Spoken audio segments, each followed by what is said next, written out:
এই সংখ্যাগুলো আমরা আমাদের পক্ষ থেকে স্বাস্থ্য ও পরিবার কল্যাণ মন্ত্রণালয় বা এই প্রতিষ্ঠানের পক্ষ থেকে আমরা নিশ্চিত করছি না, কিন্তু এই সংখ্যাটা ভ্যারি করতে পারে। আমি বারবার বলছি, এখানে প্রধানত চিকিৎসার ক্ষেত্রে আমাদের যে দক্ষতা, এই প্রতিষ্ঠানের সামর্থ্য, দক্ষ চিকিৎসক, রক্ত, আনুষঙ্গিক সকল প্রস্তুতি সম্পূর্ণ আছে।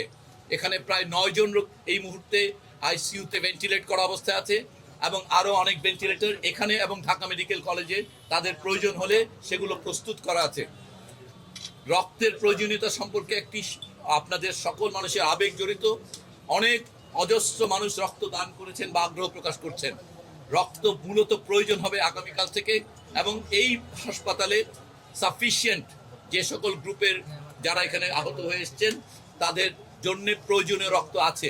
তারপরও আগামীকাল সকাল থেকে এখানকার এবং ঢাকা মেডিকেল কলেজের ব্লাড ট্রান্সফিউশন সেন্টারে রক্তদানে আগ্রহীদের রক্ত সংগ্রহ করা হবে।